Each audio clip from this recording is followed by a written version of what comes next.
Set theory का lecture number 4, जिसमें हम पढ़ने वाले हैं complement of set, A minus B set क्या होता है एंड वेन डायग्राम से हम कैसे क्वेश्चंस को सोल्व कर सकते हैं। साथ ही साथ इसी वीडियो में ही हम देखने वाले हैं कुछ most important questions dependent upon set theory जो कंपटीशन एग्जाम में आते हैं, एनडीए में आते हैं, जैम में आते हैं, नेट में आते हैं, बहुत जगह आते हैं, एयरफोर्स के एग्जाम में भी आते हैं, जेई में भी आते हैं। वो सारे क्वेश्चंस, उसमें से कुछ क्वेश्चंस हम उठा के हम करेंगे इस क्वेश्चन में। पर उससे पहले हम आप लोगों का स्वागत कर लेते हैं।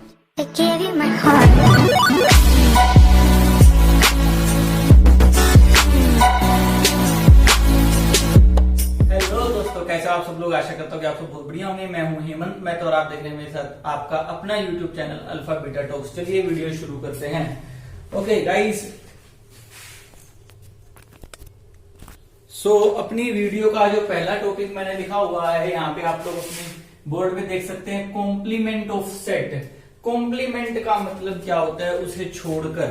कॉम्प्लीमेंट का मतलब क्या है? उसे छोड़कर। जैसे मान लो अगर आप कर रहे हो ए का कॉम्प्लीमेंट, तो आपको ए के ऊपर सी लिखना है या ए के ऊपर डैश भी लगाते हैं कई बुक्स में, ये ए कॉम्प्लीमेंट का सिंबल है। ए कॉम्प्लीमेंट का मतलब क्या है? ए कॉम्प्लीमेंट भी एक सेट है, उसमें सारे एलिमेंट्स लिखे जाएंगे, लेकिन कौन से वाले नहीं लिखे जाएंगे? एक्सेप्टिंग द एलिमेंट्स ऑफ ए। ए के एलिमेंट नहीं लिखे जाएंगे, यानी ए वाले को छोड़ के बाकी जितने बचे हुए एलिमेंट्स हैं वो अगर लिख लिए जाए तो वो ए का कॉम्प्लीमेंट हो गया। एग्जाम्पल के लिए, अगर मैंने ए कोई सेट लिया जिसमें 3 एलिमेंट हैं 1, 2 एंड 3, तो अगर मैं कहता हूं ए का कॉम्प्लीमेंट लो, तो ए का कॉम्प्लीमेंट क्या है? यूनिवर्सल सेट सारा लिख लो, बस उसमें से कौन से छोड़ दो?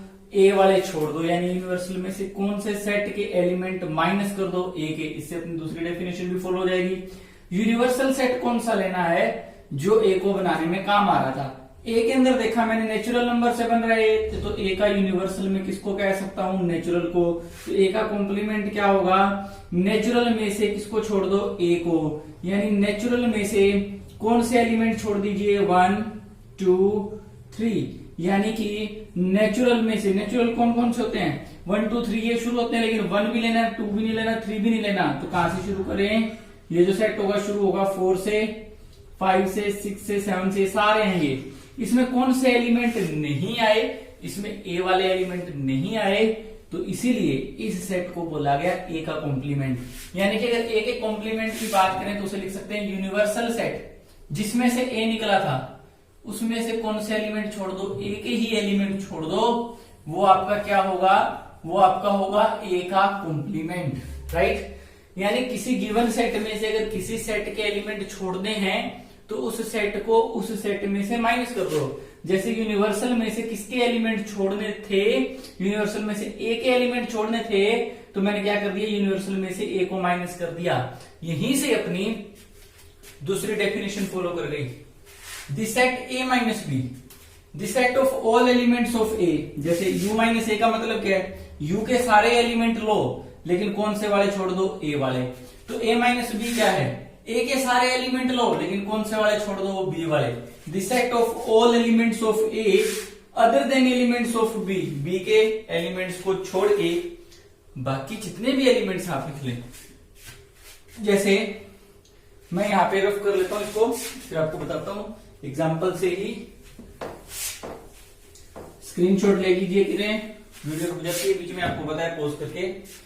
तो अगर मैंने लिया example a is equals to 1, 2, 3 minus में, और b मैंने लिया b इज अ सेट से 4 and only 4। So a minus B क्या है? a में ऐसा क्या है जो b में नहीं है? सिंपल सी बात समझो, a में ऐसा क्या है जो b में नहीं है? a में 1 है, क्या b में 1 है? नहीं है ना, तो a को, इसको 1 को लिखो। a में 2 है, क्या b में 2 है? जो b में होंगे वो छोड़ने पड़ेंगे, पर 2 तो b में है ही नहीं, तो छोड़ने की जरूरत नहीं।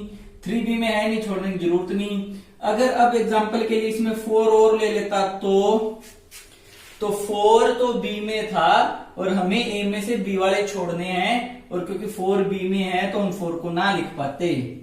अगर A and B are completely distinct, ध्यान से सुनना, ये सारी कंपटीशन की बातें हैं।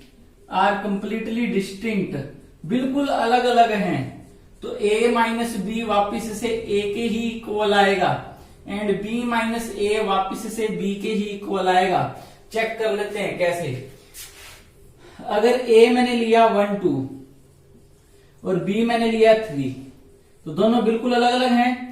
तो a माइनस बी, a में ऐसा क्या है जो b में नहीं है? a में 1 है जो b में नहीं है, लिखना पड़ेगा। a में 2 है जो b में नहीं है, ये भी लिखना पड़ेगा, क्योंकि b वाले छोड़ने हैं और b वाला तो इसमें कोई है ही नहीं। तो a माइनस बी वापिस से किसके इक्वल आ गया? a के। सिमिलरली b माइनस a वापिस से किसके इक्वल आएगा? b के। लेकिन ये कब हुआ?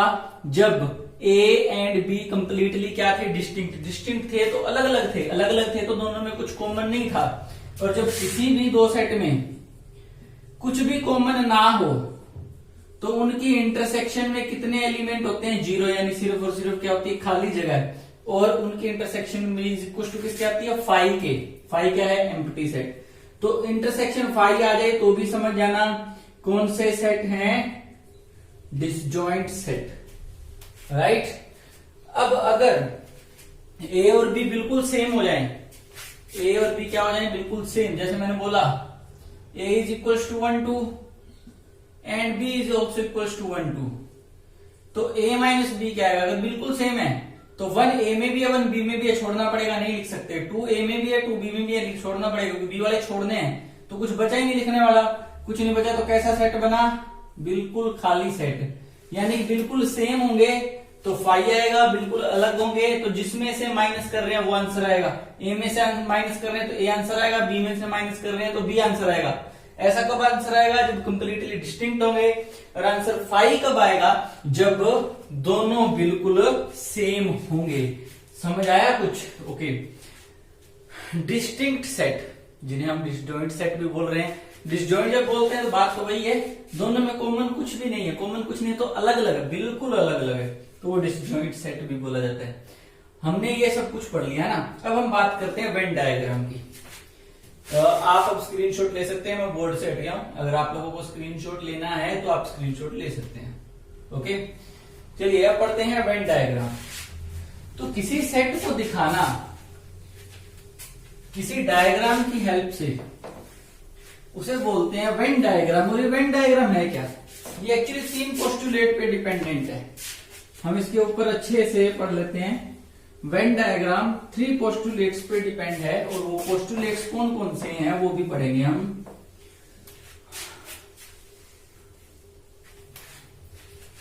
So Venn diagram, so next topic is Venn diagram. देखो हमने पढ़ा सबसे बड़ा यूनिवर्सल होता है, बाकी उससे निकलने वाले ए बी कई सेट हो सकते हैं और ये आपस में रिलेटेड हो सकते हैं।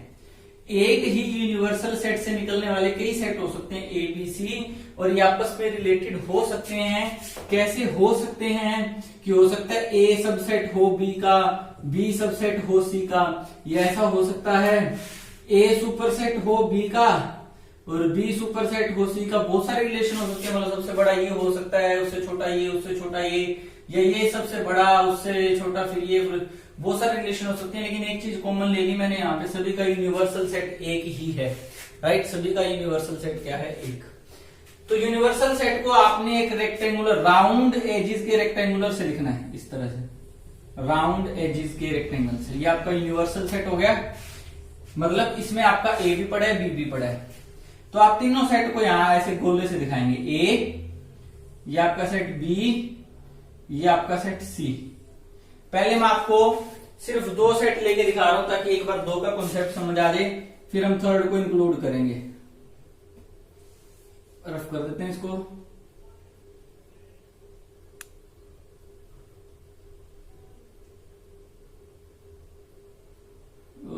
हो गया। मान लेते हैं ये जो पूरा सेट था, ये यहां से लेके ये जो गोला था ना इधर वाला, ये इधर वाला गोला, ये वाला, ये सारा गोला ए का था। किसका था? ये सारा गोला ए का। और ये इधर वाला गोला मैंने मान लिया सारा का सारा बी का। ये सारा का सारा कौन सा गोला था? ये सारा का सारा किसका गोला था? बी का, राइट। तो ये ए और बी के गोले हैं गाइज। आप समझ रहे होंगे ए और बी के गोले से मेरा क्या मतलब है? यानी कि एक इसमें से जो सर्कल है वो किसके एलिमेंट्स को शो कर रहा है, ए के, और एक इसमें से जो सर्कल है वो किसके एलिमेंट्स को शो कर रहा है, बी के। पर हम अगर इस बीच वाले पोर्शन को देखें, ये इतना इतना पोर्शन, तो ये वो पोर्शन है जो ए के सर्कल में भी आ रहा है और बी के सर्कल में भी आ रहा है, ये वाला पोर्शन। यानी कि ये जो एलिमेंट्स हैं ये ए के अंदर भी प्रेजेंट हैं एंड बी के अंदर भी प्रेजेंट हैं। और अगर इनको छोड़ दिया जाए तो इधर इधर वाले सिर्फ और सिर्फ किसके हैं, ए के, और इस दोनों में आने वाले को छोड़ दिया जाए तो उधर उधर वाले के हैं, सिर्फ बी के। ध्यान रखना, किसके, बी के हैं सिर्फ वो, और इधर कौन से हैं, ए के हैं सिर्फ वो। और ये जो बीच में ब्लैक जो मैंने पार्ट किया ये दोनों में आ रहा है, इधर वाले सर्कल में भी आ रहा है उधर वाले, तो ये दोनों इंटरसेक्शन में हैं। ये क्या है, दोनों के दोनों इंटरसेक्शन में, ये दोनों के सांझे में आते हैं। ठीक है, अब मैं कहता हूं यूनियन करते थे। अब आप एक चीज समझिए, मैंने आपको कहा था यूनियन। यूनियन क्या था, कोई दो टीमें हैं, ध्यान से समझना, there are two teams, one and second, दोनों में कुछ एलिमेंट, इधर भी कुछ एलिमेंट, दोनों को मिला के एक नई टीम बनानी है। पर जो सांझे वाली थी, यानी कि दो उधर भी खेल रहा था उधर भी खेल रहा था, उसको कितनी बार लेना था, एक बार। अब अगर मैं यहां से ए यूनियन बी के अंदर गिनना चाहूं तो ए के भी सारे लेने हैं। तो अगर मैं नंबर ऑफ एलिमेंट गिनना चाहूं ए यूनियन बी में तो मैंने क्या करना है, सारे एलिमेंट ले लो, किसके, ए के भी। अब देखो अगर ए के सारे ले रहा हूं तो ए में तो है ही ना, जो डार्क पार्ट है वो ए में तो है ही, पर साथ के साथ वो बी में, ए में तो है, तो ए वाले तो हमने सारे लेने हैं, प्लस में हमने क्या लेने हैं, बी वाले भी लेने हैं। पर जब हम ए वाले ले रहे थे तब भी ये ब्लैक पार्ट गिना गया, और जब हम बी वाले ले रहे थे तब भी ये ब्लैक पार्ट गिना गया। यानी कि इंटरसेक्शन वाले बंदे तो दो बार गिने गए, पर इंटरसेक्शन वाले बंदे हैं कितनी बार, हैं तो एक बार ही, तो उनको दो बार गिने गए। तो एक बार जो नंबर ऑफ एलिमेंट है ना ए इंटरसेक्शन बी का, उसे क्या करना पड़ेगा, माइनस करना पड़ेगा। समझ आ गई? यानी कि नंबर अगर निकालने हो ए यूनियन बी में तो आप क्या निकालेंगे, number of A plus number of B minus में number of A intersection B.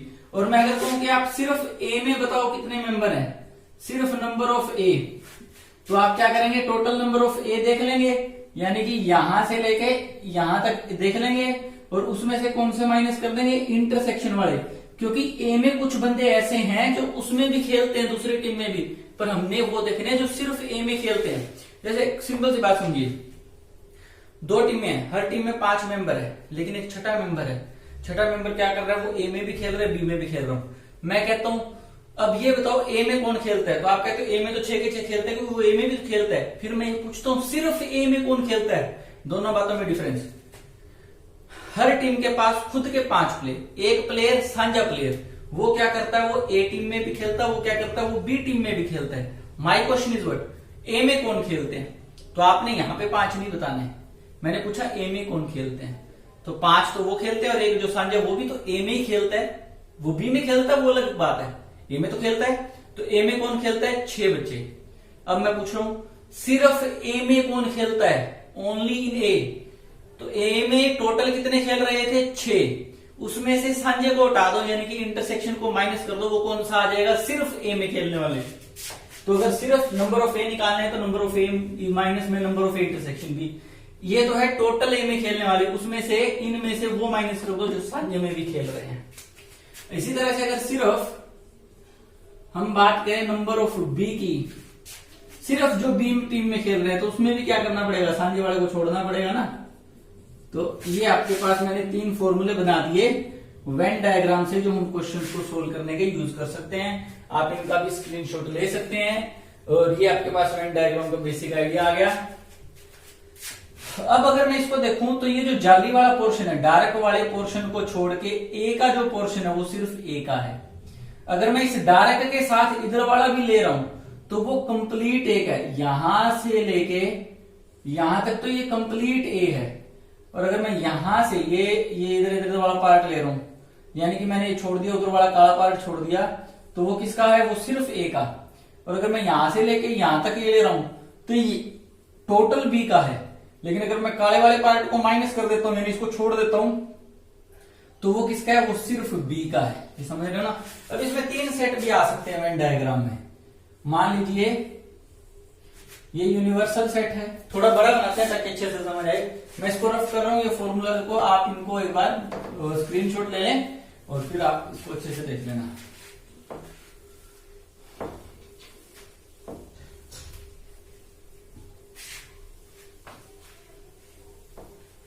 Set theory most important है हर तरह के एग्जाम के लिए। एनडीए से लेके मैंने पहले बताया नेट तक के अंदर इसके क्वेश्चन आएंगे। Let this is your universal set, पूरा बड़ा बनाएंगे।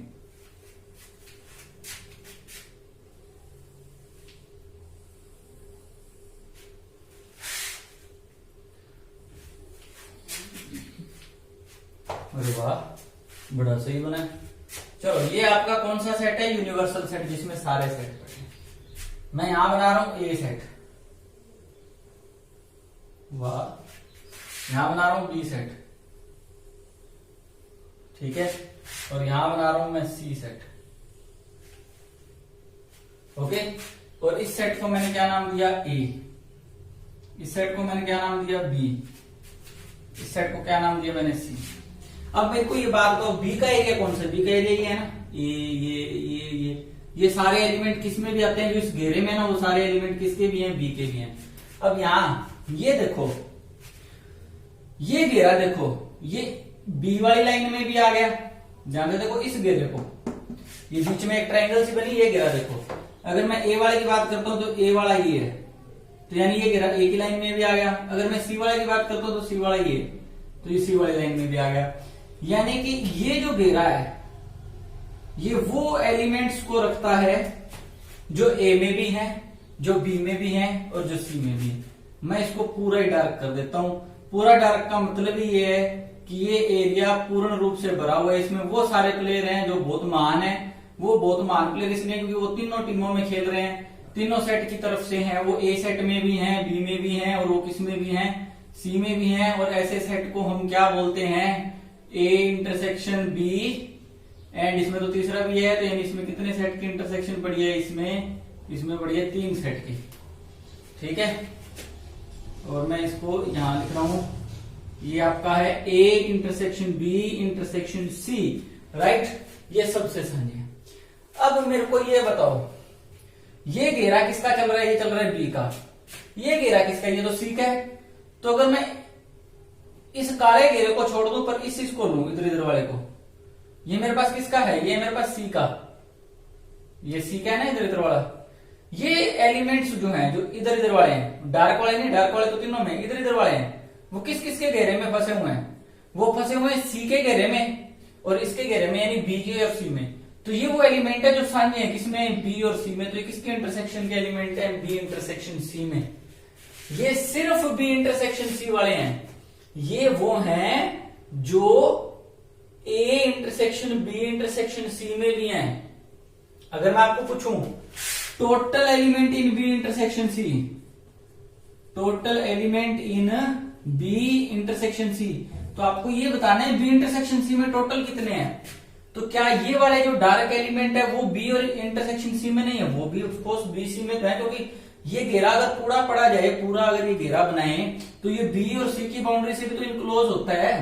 तो अगर बी इंटरसेक्शन सी की बात करें तो सारा ही लेना पड़ेगा, यहां से लेके यहां तक। लेकिन अगर सिर्फ बात करें बी इंटरसेक्शन सी की, तो आपको क्या करना है? बी इंटरसेक्शन सी में से तीनों वाली इंटरसेक्शन को माइनस कर देना है, क्योंकि सिर्फ बी इंटरसेक्शन सी में खेलने वाले तो इधर उधर वाले है ना, तीनों वाले फिर नहीं लेने। तो इधर वाले बताओ किसके होंगे? ये ए और बी के घेरे से बन रहे हैं ना।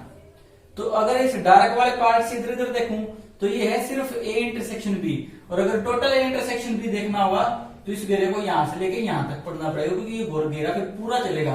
लेकिन अगर सिर्फ ए इंटरसेक्शन बी की बात करें तो आप ब्लैक पार्ट छोड़ के चलेंगे। अगर ऊपर वाले की बात करेंगे, ये किस किस से? ए और सी से, तो ए इंटरसेक्शन सी, ठीक है। अब देखो, अगर इस एरिया की बात करो, ये जो नीचे एक दिए की शेप बन रही है ना, ये वाला शेप जो बन रहा है, सांझे वाले एलिमेंट तो ऊपर रह गए। तो ये वाला जो एलिमेंट है, ये वाले जो सारे एलिमेंट्स हैं, ये कौन से एलिमेंट्स हैं? कौन से एलिमेंट्स हैं ये देखो, A intersection B, B intersection C, intersection B intersection C, वो सारे ऊपर रह गए। सेट कौन सा था? बी, यानी सांझे वाले सारे ऊपर हैं। तो ये कौन से वाले हैं? ये नीचे पड़े हैं ओनली बी वाले, ओनली बी वाले। सिमिलरली इनको छोड़ दिया जाए, इस दिए के अंदर देखा जाए, ये वाला जो दिया है तो इसके अंदर सिर्फ और सिर्फ कौन से पड़े हैं, ओनली ए। और अगर इसके अंदर देखा जाए तो इधर इधर वाले इस दिए में देखा जाए तो इसके अंदर कौन से एलिमेंट लिखे जाएंगे, ओनली सी वाले। ठीक है, तो ये आप लोग समझ गए होंगे मैं क्या समझाना चाह रहा था। कि वेन डायग्राम के अंदर हम हर सेट को लिख सकते हैं, हर सेट को समझ सकते हैं। सिर्फ बी इंटरसेक्शन सी को देखना है तो इधर देख लो, सिर्फ ए इंटरसेक्शन बी को देखना है तो इधर देख लो। अभी हम वेन डायग्राम से क्वेश्चन करेंगे, उससे आपको अच्छे से समझ आ जाएगा। यही क्वेश्चन करेंगे जिसमें 3 सेट होंगे, सबका सब 1 मिनट में गप। ठीक, तो 1 मिनट में फटाफट गप कर जाएंगे हम सब मटेरियल को। तो उससे पहले आप इस वेन डायग्राम का स्क्रीनशॉट ले लें और अब हम बढ़ते हैं क्वेश्चंस की ओर। ओके, तो मैं ये कह रहा हूं कि एक स्कूल के अंदर, क्वेश्चन ध्यान से सुनना, इन वन स्कूल, एक स्कूल, सो गाइस ये क्वेश्चन मैंने नोट कर लिया है। In one school there are 1000 students, एक स्कूल के अंदर 1000 बच्चे हैं। हम वेन डायग्राम से भी करेंगे और उससे फॉर्मूला बनाने की भी कोशिश करेंगे, जिसमें से 3 स्ट्रीम है। टोटल 1000 बच्चे, वो 3 अलग अलग स्ट्रीम में पढ़ सकते हैं। मैंने उन स्ट्रीम को नाम दे दिया सी, ए, बी एंड सी। पहली स्ट्रीम मान ली ए है, दूसरी स्ट्रीम मान ली बी है, तीसरी स्ट्रीम मान ली सी है। जैसे मान लीजिए ना आर्ट्स, बी कॉम, कॉमर्स हो गई, सी साइंस, जो मर्जी मान लो। और वो कहता है कि ए स्ट्रीम में पढ़ने वाले 500 हैं। देखो वो ओनली ए बोले तो अलग बात है, ओनली ए का मतलब है सिर्फ ए में पढ़ने वाले। अगर वो ओनली ए बोल रहे हैं तो इसका मतलब पता क्या है, ए में से उसने माइनस कर रखे हैं ए और बी में पढ़ने वाले, ए और सी में पढ़ने वाले, साथ में उसने माइनस किया ए, बी और सी तीनों में पढ़ने वाले। समझ रहे हो ना, क्योंकि वो अलग अलग कॉन्सेप्ट ही अलग हो गए ना वो देखो। और इसके अंदर भी हमें एक चेंजिंग करनी पड़ती है, क्योंकि ए इंटरसेक्शन बी में थोड़ा सा देखना पड़ता है, वो अलग कॉन्सेप्ट हो जाता है। ओनली ए वाला नेक्स्ट वीडियो में करेंगे हम। अभी वो कह रहा है कि ए में पढ़ने वाले 500 है, यानी number of students in A is 500, number of student in B stream is 400। Only B नहीं बोल रहा है वो, सिर्फ बी बोल रहा है, यानी बी में पूरे बोल रहा है वो।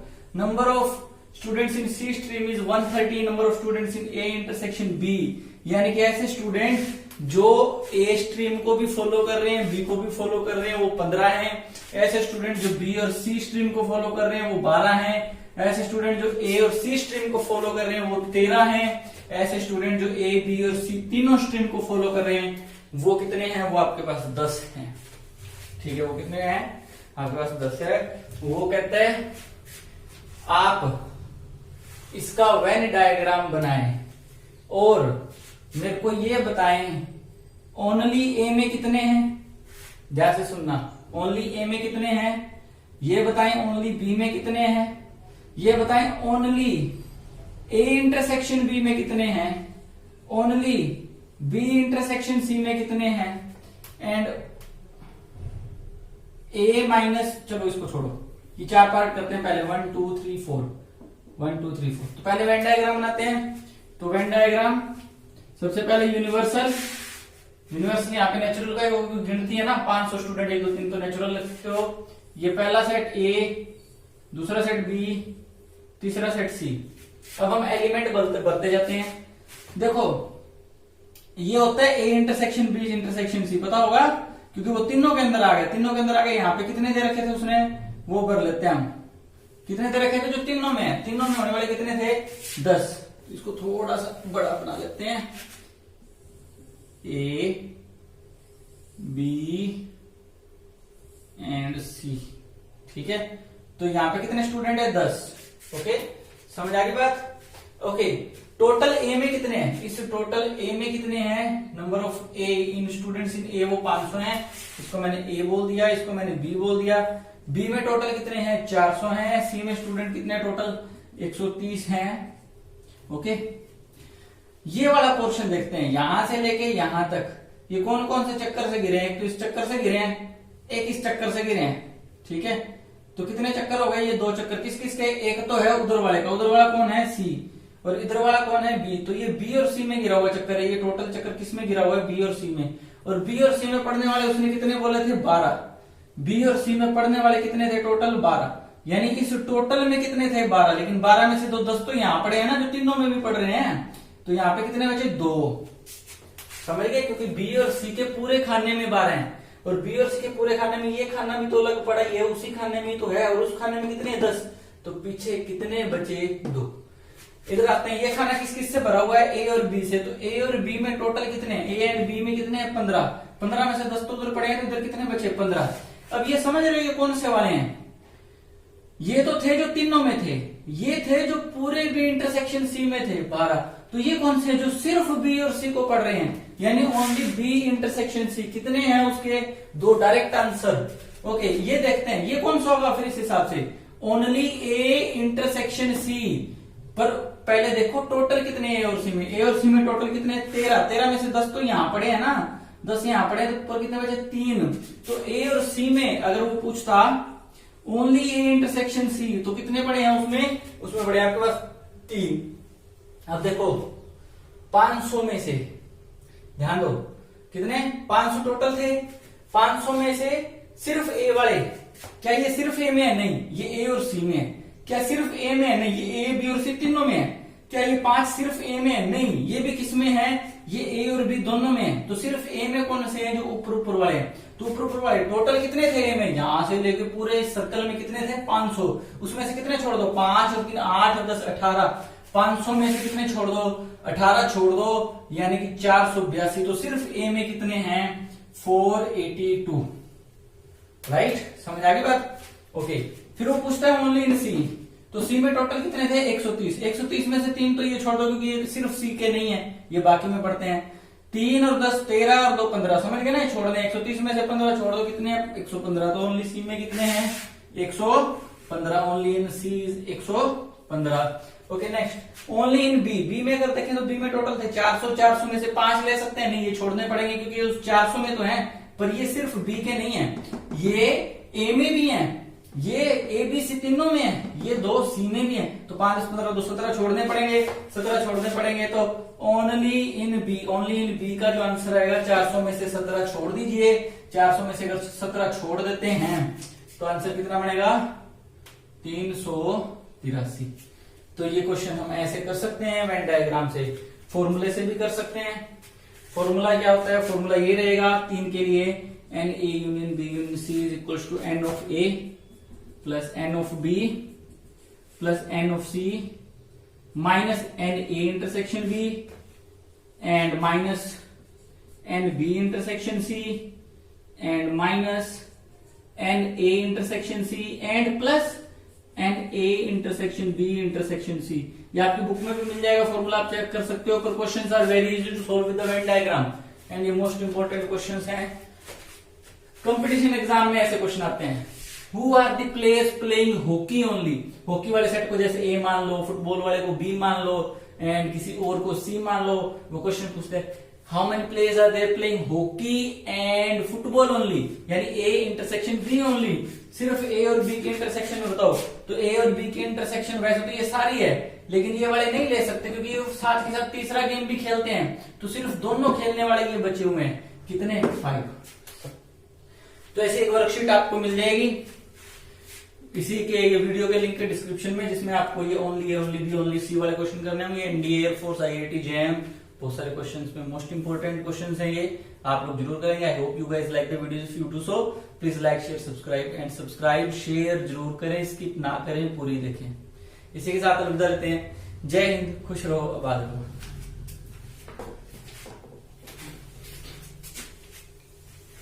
I gave you my heart.